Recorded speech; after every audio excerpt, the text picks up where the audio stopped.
O que é sabedoria? Eu aprender com aquela situação, limite ou a situação difícil, para eu não cair no mesmo buraco.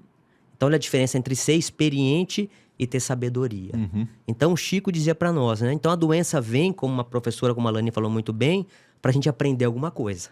Só que nosso orgulho, nosso ego, o que fala? Ah, eu já sei. Eu não preciso. Mas, Felipe, você está dizendo que é absoluto? Não. Né? Tem pessoas, espíritos muito evoluídos, que às vezes vêm numa doença muito grave, que é para ensinar a família. Então, a gente não pode dizer na espiritualidade de que, olha, existe uma cartilha fechada. Não. Cada caso é um caso, cada situação é única.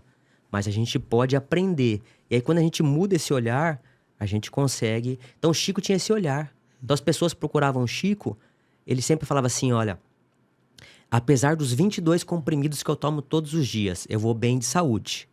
Porque se eu disser que eu tô doente, as pessoas vão começar a falar que eu não tô bem, e eu vou lá e contraio a doença. Olha que lição de Chico. Mesmo ele estando com um mal, ele não falava que ele era doente. Porque ele era uma alma pura, uma alma saudável. Tem pessoas que o quê? Não tem nada, ficam procurando.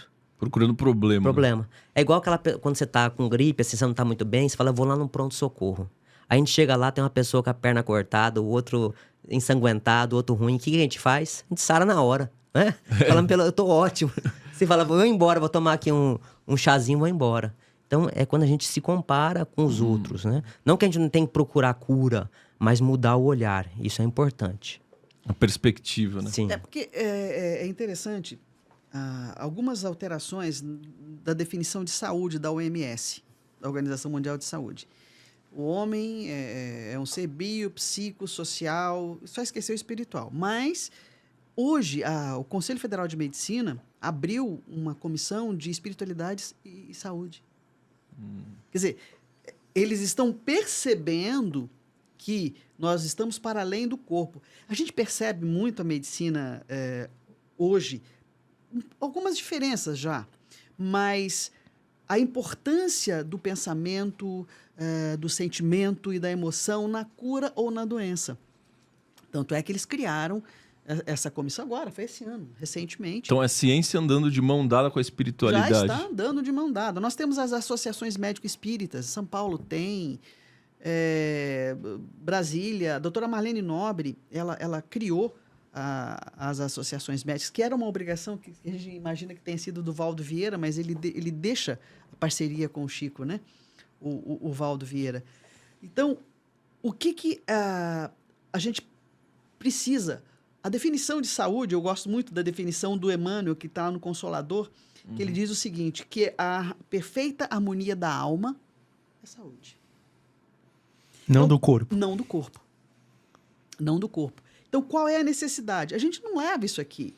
Quantos corpos eu já tive, quantos corpos nós já tivemos ao longo das nossas encarnações? Conforme as nossas necessidades. Não só corpos, mas como gênero também. Né? O próprio Chico, no ano de 73, se não me falha a memória, a Hebe fez uma entrevista com o Chico. E a dona Nena Galves, no livro dela Até Sempre, Chico, ou Luz em Nossas Vidas, o Chico, não me lembro qual dos dois, ela descobriu essas fitas e ela transcreve a entrevista. E ali você percebe claramente a importância de você olhar para além do corpo, né? E o Chico, ele tinha, ele perdeu a visão ele era adolescente ainda, né? Quando ele perdeu um olho, e ele ficou sabendo que ele iria perder o olho, ele tinha muito medo de perder a missão que ele veio. Ele sabia a importância da missão que ele tinha. Então, ele via as limitações físicas como parceiras dele, né? Até para evitar os próprios espíritos que não queriam que ele cumprisse a missão dele. Então, ele nos ensina o tempo todo sobre a importância que tem o nosso pensamento e todas as doenças, se você parar para pensar.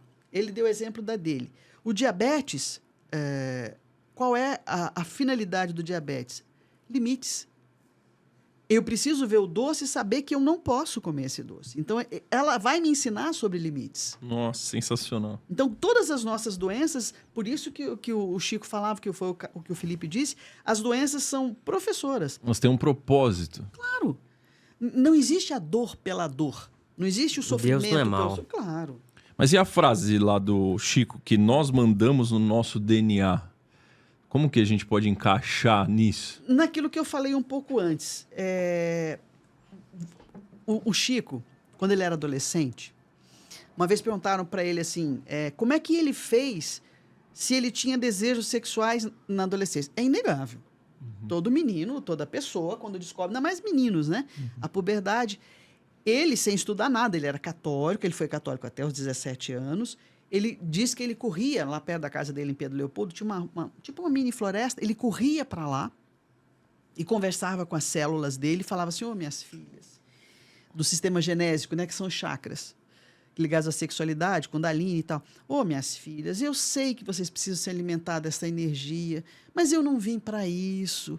Eu vim para outra coisa. Por favor, não façam isso comigo. Super jovem já tinha essa... E ele conversava com elas. Ele conversava com elas. E isso é o que a física quântica hoje fala. Né? Se você observar, é o princípio da física quântica. É o livro que nós estávamos falando da biologia da crença, do Lipton, do Bruce Lipton. Então, o que nós estamos descobrindo? Que, na verdade, lá na década de 50, de 40, as obras da parceria Chico-André já estavam. Vocês lembram do Nosso Lar? Do filme? Que o André Luiz, ele vê a família dele, era uma tela de computador. Eu estou falando dos anos 30. É uma tela de computador. Ele está sentado, vocês lembram do filme? Ele sentadinho, vendo a família dele na Terra. Gente, isso aqui é uma cópia do que existe lá. A gente tenta reproduzir o que a gente vive lá, aqui. Só que lá é muito melhor do que aqui, né? Tem até uma teoria de que esses filmes de ficção científica, pra mim, tá? Minha visão, são vivências de outras esferas, outros planos, são reminiscências que a gente carrega. Então, por exemplo, o cara escreve lá Senhor dos Anéis. Não é à toa. Mas veio, né? A criatividade dele, entendeu? São médiums, que não se falam que são médiums, mas já houve aquilo lá realmente conexão. aconteceu. Eu acredito muito nisso. E eu queria entrar na questão da reencarnação de novo. Sim. Por que vocês acham que algumas vertentes não acreditam em reencarnação? Aquele papo lá do começo. Eu vou te dar um exemplo aqui. Esses tempos eu estava falando com um professor meu de violão, e ele é de uma outra religião que não acredita de jeito nenhum. E aí um dia ele foi dar aula de violão para mim e falou, Felipe, me fala sobre a reencarnação. Mas eu senti a energia dele, não era a energia de acolhimento, de querer refletir, era de debater comigo. Aí eu virei para ele e falei, professor, não vale de nada a reencarnação. Aí ele se espantou, falou, por quê? Falei, não adianta nada eu acreditar em outras vidas se eu continuar a mesma pessoa, se eu não me tornar uma pessoa melhor. Então, a lição maior de Jesus é cada um segundo suas obras. Então, quais são as nossas obras? Se a gente respeita o próximo, vamos falar aquelas pessoas que não falam em religião, mas são pessoas justas, corretas, fazem o bem, essas vão cumprir a missão nessa encarnação. Mais do que aquelas que batem no peito e ficam discutindo. Eu vi que agora os espíritos estão discutindo por que diminuiu no censo o número de espíritas. Isso não importa. Qual que é a minha opinião, tá? Eu acredito, eu posso dizer que eu sou cristão, porque eu sigo a doutrina espírita, mas gosto muito da Umbanda, trabalho como médium, tanto no espiritismo como na Umbanda. Nós somos da pegada universalista, porque o que importa é você fazer o bem. Então, a gente fica, às vezes, muito preso nos dogmas, nas formas. Então, a gente precisa vencer isso. Assim, Isso o professor de violão falou o quê? Ele ficou sem resposta, porque ele queria discutir comigo. Né? Então, se eu for discutir o que está na Bíblia, falar lá... depois vocês podem pesquisar sobre o Padre Jerônimo, né? No século, se eu não me engano, no século V, que ele vai lá e pega os evangelhos e ele compila...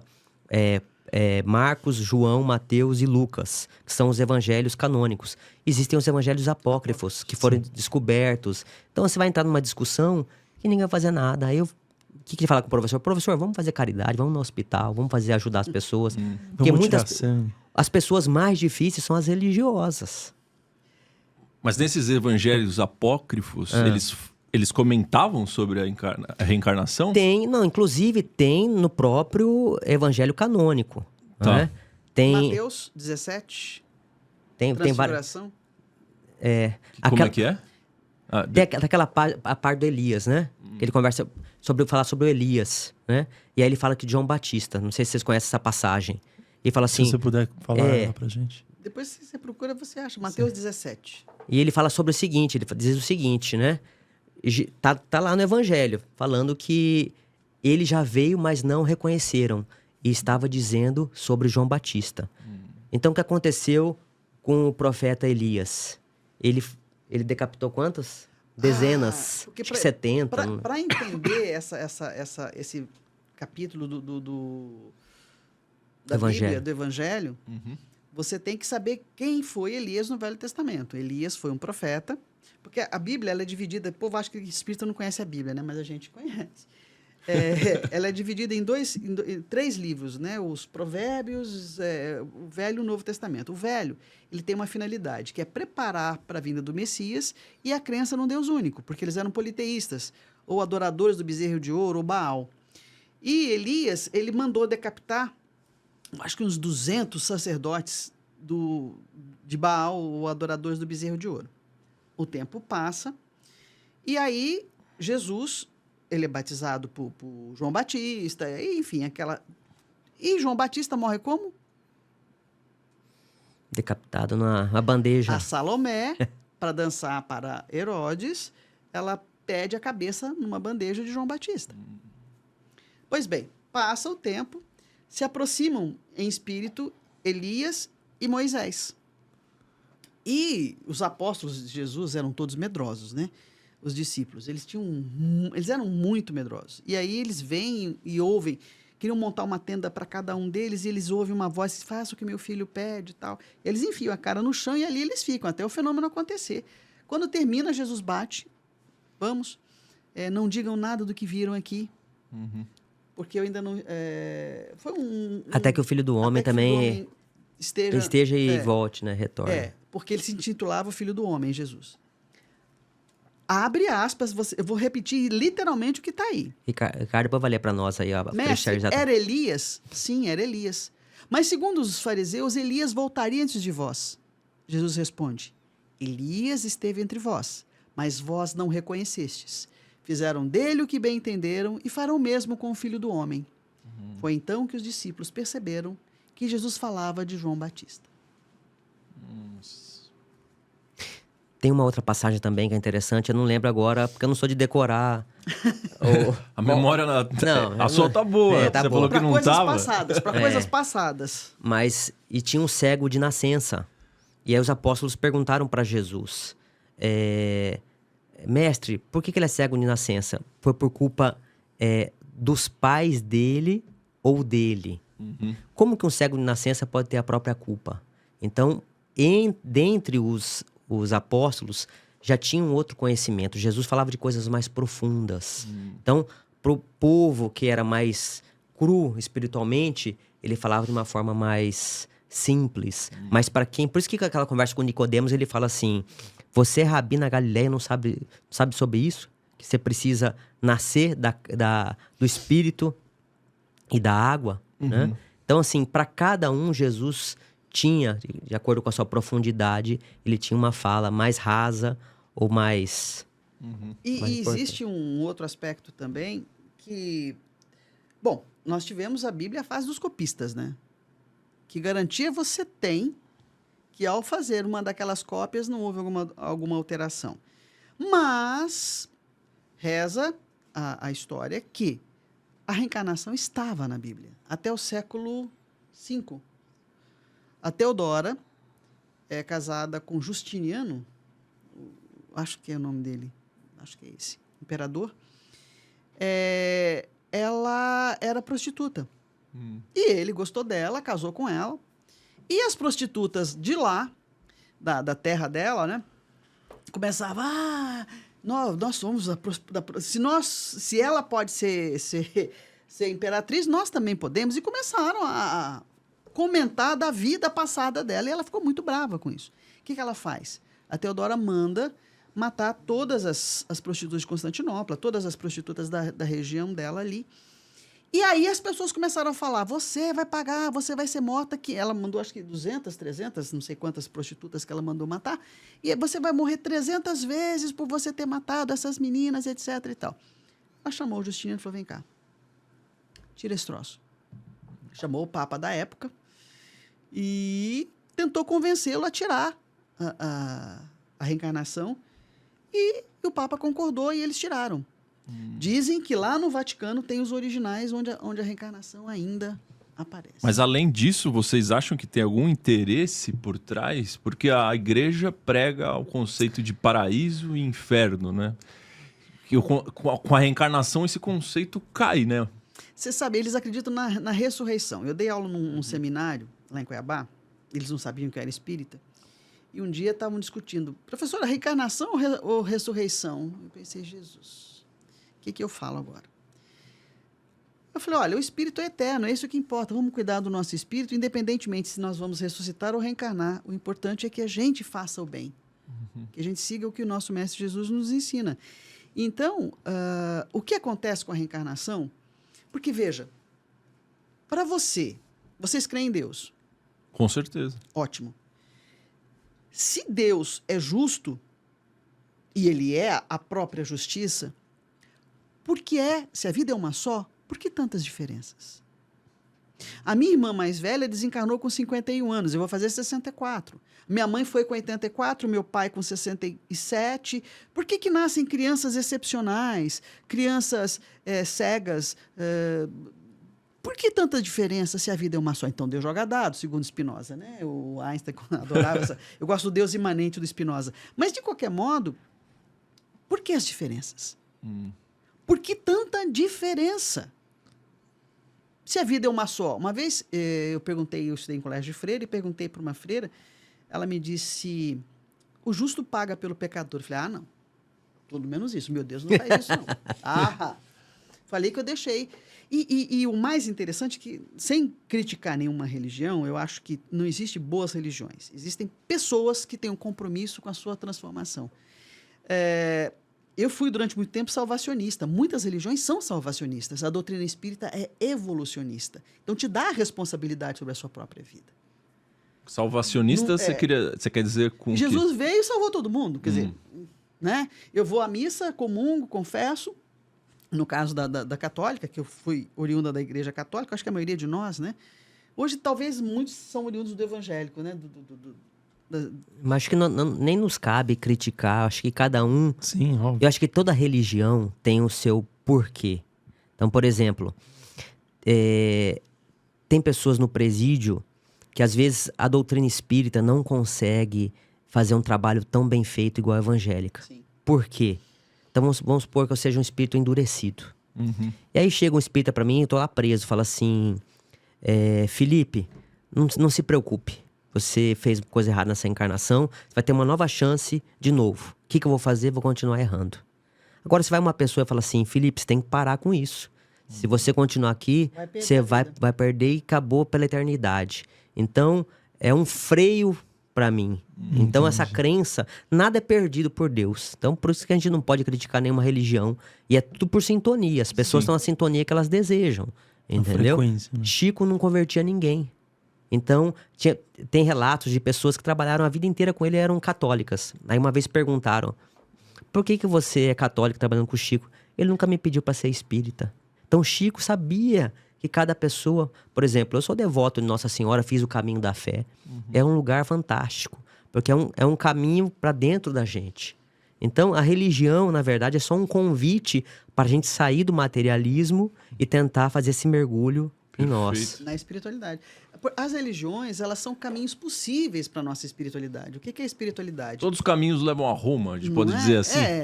Todos os caminhos levam a você mesmo, porque não dá para terceirizar a responsabilidade do que você é ou de quem você é. Nós somos herdeiros de nós mesmos. O Chico, ele tinha um respeito ele não violentava consciências, assim como Jesus também não fazia isso, né? Ele via as coisas, ele sabia das coisas. A mediunidade do Chico era um negócio... Eu acho que nunca houve nenhum médium com todas as mediunidades como o Chico tinha.